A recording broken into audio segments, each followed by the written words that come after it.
이 시간 말씀의 은혜를 함께 나누는 가운데 우리 주님의 은혜가 여러분 모두 함께 할 줄 믿습니다. 아멘. 오늘은 부활 둘째 주일입니다. 자료를 보니까요, 이 두 번째 주일을 가리키는 별명이 참 많더라고요. 그래서 그 이름의 뜻과 유래를 좀 알면 우리가 부활의 의미를 좀 깊이 생각하는 데 도움이 되겠다 싶어서 그 이야기를 먼저 좀 할까 합니다. 이름의 뜻과 유래에 대해서는 중앙 루터교회 최주호 목사님의 글을 좀 도움을 받았습니다. 부활 둘째 주일을 부르는 대표적인 이름으로 콰지모도라는 이름이 있대요. 이 라틴어인데요. 어떤 상태처럼 어떠한 모습인 것처럼이라는 말이라고 합니다. 그래서 베드로전서 2장 2절에 갓난 아기들처럼에서 따와서 콰지모도라고 부른다 하는데, 왜 이렇게 하냐면 갓난 아기들처럼 순수하고 신령한 젖을 그리워하라. 곧 초기 기독교 기독교 시대에는 이 부활절을 기점으로 예수님을 믿기로 한 사람들을 세례를 꼭 베풀었다고 하고요. 사실은 그 전통이 지금까지 이어지고 있죠. 그래서 그 제자가 되고자 하는 자들에게 이제 부활절날 세례를 이제 베풀었는데, 이때 이제 처음 세례를 받으셨으니까 잘 모를 수 있잖아요. 어떤 이제 예수님의 행하신 일들이라든지 부활의 의미라든지 이런 걸 잘 모를 수 있기 때문에 그 부활절 저녁부터 그 주 토요일까지 저녁마다 모여서 이제 교육을 받았다고 합니다. 근데 교육을 받을 때 이 교육을 받는 사람들이 흰 옷을 입었다고 해요. 그래서 이제 다음 주 부활절, 그러니까 8일째 되는 날 그 흰 옷을 이제 벗어 던지면서 정말 이제 내가 그리스도인으로 거듭났습니다라고 공식적으로 선언하기도 했다고 합니다. 그래서 방금 말씀드린 바와 같이 8일째 되는 날 흰 옷을 벗었다 해서 백색 주일이라는 이름도 있다고 합니다. 이 부활절 둘째 주예요. 그리고 또 다른 이름도 있는데요. 부활하신 주님께서 자신을 배반하고 또 오히려 꽁꽁 숨어 있는 이 제자들을 손수 찾아오셔서 만나 주셨다 하여 자비의 주일이다라는 이름도 있다고 하고요. 또 좀 이따 얘기 나누겠습니다만, 또 여러분께서 같이 보셨습니다만 도마의 이야기를 하고 있잖아요. 주님 찾아오셨는데 막상 자기가 거기에 없어놓고 나는 못 믿겠다 하면서 믿음 없음을 드러냈던 도마의 이야기를 하기 때문에 도마 주일이다라고 부르기도 한답니다. 여러 이름 말씀드렸습니다만 이렇게 콰지모도, 백색주일, 자비주일, 도마주일 이런 여러 가지 이름들이 있는데 공통적인 핵심이 있습니다. 바로 부활하시고 찾아오시고 만나주시는 예수로 인해 변화된 삶을 이야기하고 있다는 것, 우리 이 이름들에서 알 수 있습니다. 그래서 과연 오늘 우리가 읽은 이 성경 이야기 속에서, 그리고 그 이야기 속 인물들에게서 부활하신 예수로 인해 어떤 변화가 일어났는지 함께 살펴보고, 그 변화들이 지금을 살아가는 우리의 삶과 신앙에 어떻게 해석되고 적용될 수 있는지 함께 살펴보고자 합니다. 오늘 부활 둘째 주 이름 중에 도마주일이 있으니까 우리 도마의 이야기부터 함께 보도록 하죠. 도마에 대해 이야기하기 앞서 우리가 몇 주 전 나눴던 이야기를 다시 떠올려 볼 필요가 있겠습니다. 바로 예수께서 마르다와 마리아의 오라비인 나사로를 살리신 그 이야기 말이에요. 제가 그날 설교를 하면서 예수께서 나사로를 살리신 이 사건은 예수 자신의 죽음과 부활을 미리 보여주신 예고편과 같다라고 말씀드린 적이 있습니다. 가장 단순하게 나사로가 정말 죽었다 살아난 것처럼 예수께서도 죽으셨다가 살아나셨잖아요. 그렇게 연결이 되죠. 그런데 이 나사로의 이야기에서 우리가 또 하나 예견할 수 있는 것이 있었습니다. 바로 도마의 모습이에요. 도마의 이런 막무가내 태도였습니다. 그때 예수께서 나사로를 깨우러 가자, 내 친구 나사로가 잠들었으니 깨우러 가자라고 말씀하실 때 도마가 뭐라고 말합니까? 다른 제자들한테 야, 우리도 함께 죽으러 가자 이랬거든요. 그러니까 이게 언뜻 보면 참 충성스러운 말인 것 같고 굉장히 열정적인 말인 것 같습니다만, 잘 곱씹어 보면 예수께서 하시는 말의 의도를 전혀 이해하지 못하고 있었다는 것 우리가 알 수 있습니다.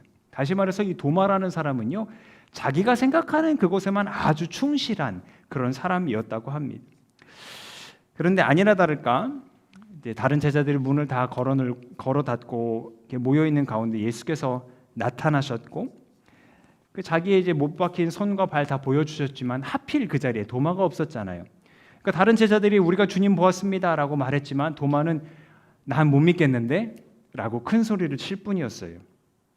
그렇게 막무가내였던 그에게 변화가 일어나는데 그로부터 8일 뒤였습니다. 언제요? 8일 뒤에 변화가 일어나요. 여전히 제자들은 문을 걸어 잠그고 있었는데 그 한가운데 똑같이 예수께서 나타나십니다. 물론 그 가운데는 도마도 있었고요. 그리고 그래서 믿지 못하겠다던 이 도마에게 네 손가락을 내 손과 내 발과 내 옆구리에 넣어봐라 라고 말씀하십니다. 하지만 도마는 손을 넣기는커녕 그 자리에 엎드려서 예수의 발 앞에 엎드려서 주님이 나의 주님이십니다. 나의 하나님이십니다. 라고 고백하기에 이릅니다. 이런 도마의 변화가 굉장히 극적입니다만 도마만 변화했을까요?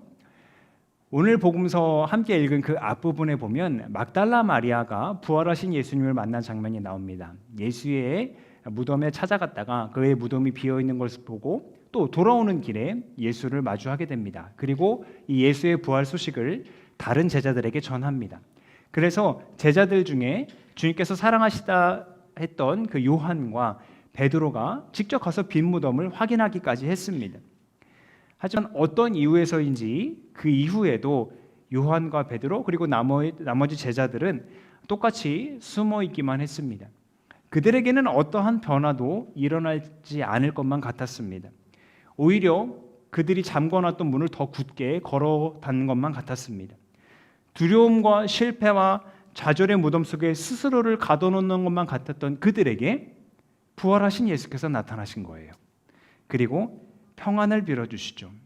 못자국 난 손과 발을 보여주실 때 제자들이 참 기뻐합니다. 그렇게 기뻐하는 제자들에게 예수께서 아주 중요한 말씀을 해주시는데요. 우리 같이 읽겠습니다. 시작. 너희에게 평화가 있기를 빈다. 아버지께서 나를 보내신 것 같이 나도 너희를 보낸다. 아멘. 예수께서는 지금 제자들에게 변화를 주문하고 계시는 거예요. 단순히 성공적인 삶을 위해 동기를 부여하는 것과는 완전히 다른 차원입니다. 그들의 인생 방향을 가장 옳은 방향으로 돌이킬 수 있도록 그렇게 주문하고 계시는 거예요. 자, 그러면 정말 제자들은 어떻게 됐을까요? 그 예수께서 원하시는 방향대로 변화를 일으켰을까요? 오늘 사도행전과 베드로전서에서 읽은 이 베드로의 설교 그리고 선포가 그들이 어떻게 변화했는지를 알게 해주는 아주 단적인 증거가 됩니다. 문을 걸어 잠그고 숨어있기 바빴던 제자들이 어떻게 됐어요? 베드로를 비롯한 제자들이 거리로 나와서 소리치기 시작하는 거예요. 유대인들이 자기를 잡아 죽일까 봐, 예루살렘에 사는 그 유대인들이 자기들을 예수님처럼 잡아 가둘까 봐, 죽일까 봐 두려워하던 그들이었는데 오히려 거리로 나서서 두려워하던 그들을 향해 외치는 거예요. 당신들이 예수를 죽였소. 그러나 당신들이 죽인 그 예수가 하나님에 의해 살아나셨소. 우리가 이 일의 증인이요 라고 담대하게 선포했던 겁니다. 이런 놀라운 변화는요, 예수께서 약속하셨고 또 제자들 가운데 직접 불어넣어 주신 성령의 역사였습니다. 베드로가 11사도와 함께 그렇게 예수의 죽음과 부활에 대한 증인이라고, 자신들이 증인이라고 이렇게 말한 것은 예수께서 하늘로 올라가시기 전에 마지막 제자들에게 하신 말씀, 성령이 임하시면 너희가 땅끝까지 이르러 증인이 될 것이다 하신 말씀이 그대로 이루어졌다라고 볼 수 있겠지요. 자, 그러면 도마와 베드로 그리고 다른 제자들의 이 변화, 그리고 그들로 인해 변화된 사람들의 이야기는 우리와 어떻게 연결이 될까요? 우리와 무슨 상관이 있을까요? 예수께서 의심하던 도마에게 말씀하시던 중에 이런 말씀을 하셨어요. 네가 보았기 때문에 믿느냐? 보지 않고도 믿는 사람이 복이 있다라고 말씀하셨거든요. 이 말씀을 우리는 서신서 말씀에서 다시 보게 돼요. 우리 말씀 같이 읽겠습니다. 시작. 여러분은 그리스도를 본 일이 없으면서도 사랑하며 지금 그를 보지 못하면서도 믿으며 말로 다 표현할 수 없는 즐거움과 영광을 누리면서 기뻐하고 있습니다. 아멘. 이 서신서는 이제 사도 베드로가 가진 핍박과 박해 속에 있는 소아시아에 있는 교회들 그리고 성도들을 위로하면서 쓴 그런 편지 글인데요. 아마 이 편지가 쓰여진 시기에는 네로 황제가 그리스도인들을 핍박하던 서기 62년에서 64년경에 쓰여졌을 것으로 추정을 합니다. 그때가 분명 이제 예수께서 이 땅에 계셨던 그 시기와 멀지는 않은 시기잖아요. 고작 한 30년 후니까요. 또 실제 베드로처럼 예수님을 직접 본 사람들도 있었기 때문에 예수님의 이야기들 잘 알고 있었을 것 같지만 정작 이 서신서를 받아보았을 소아시아 교회의 성도들은 예수님을 본 일이 없었어요. 그렇게 볼 기회가 없죠. 왜냐하면 예수께서는 갈릴리와 그 이스라엘 땅 안에만 계셨으니까요. 팔레스타인 지역에만 계셨으니까요. 그럼에도 이들은 예수님을 직접 본 적이 없는 이들은 예수님 때문에 극심한 박해와 핍박을 받고 있는 거예요. 그것을 견뎌내고 있는 거예요. 그래서 오늘 서신서 내용 초반을 보면 이제 예수 그리스도를 통해 부활의 소망을 갖게 될 것이다. 그리고 하늘 유업을 받게 될 것이다라고 좀 이제 미래에 있을 일로 미래 시점으로 이야기를 하는데 그러다가 이제 시련을 통한 믿음의 단련을 이야기하면서 시제가 미묘하게 바뀝니다. 그래서 좀 전에 우리 여러분 같이 읽으신 말씀을 보면 말로 다 표현할 수 없는 즐거움과 영광을 누리면서 기뻐하고 있대요. 현재 시제로 바뀝니다. 이 사람들은 베드로 사도도 이야기하듯이 그리스도를 본 적이 없어요. 예수를 그렇게 직접 본 적이 없지만 성령으로 인해 변화된 베드로의 증언을 듣고 그로 인해 변화된 이 성도들은 이 구원을 단순히 그냥 미래의 일이 아니라 지금 내 삶에 이루어진 일로 믿으면서 그 구원의 삶을 살아가고 있었던 것이죠. 그래서 베드로 사도는 그들을 바라보며 이렇게 이야기해요. 우리 이것도 읽겠습니다. 시작. 여러분은 믿음의 목표, 곧 여러분의 영혼의 구원을 받고 있는 것입니다. 아멘. 이미 그러나 아직 그러나 이미. 마치 예수께서 선포하시고 가르치셨던 하나님 나라가 그러하듯 십자가에서 죽으셨으나 부활하셔서 믿는 자들에게 선물로 주신 이 구원은 이 세상 살아가는 우리에게 어떻게 보면 아직 이루어지지 않은 것만 같아요. 그러나 그것을 믿는 자들에게는 이미 임했다는 것을 베드로 사도는 우리에게 말해주고 있는 거죠. 바로 이 부활의 소망을 붙잡고 있는 소아시아 교회 성도들의 삶을 우리에게 이야기해 주면서 말입니다. 사실 이 부활의 이야기를 믿는다는 것 자체도 쉽지 않은데 그것을 기뻐하면서 더 나아가 이를 증언하는 증인이 되라고 하는 것은 참 부담스러운 일입니다. 그러나 우리가 성경의 부활의 이야기를 보면서 이 이야기를 믿고 변화되고 또 그 소망을 통해 다른 이들을 변화시키는 이들의 이야기를 계속 보고 있지 않습니까? 또 성경이 우리에게 그것들을 들려주고 있지 않습니까? 그것이 우리에게도 일어나야 할 일이기 때문에 그렇습니다. 예수께서 무덤에서 일어나 마치 무덤과 같은 두려움과 좌절에 사로잡힌 그는 우리에게 찾아와 평안을 빌어주실 테지만 거기에서 끝이 아닙니다.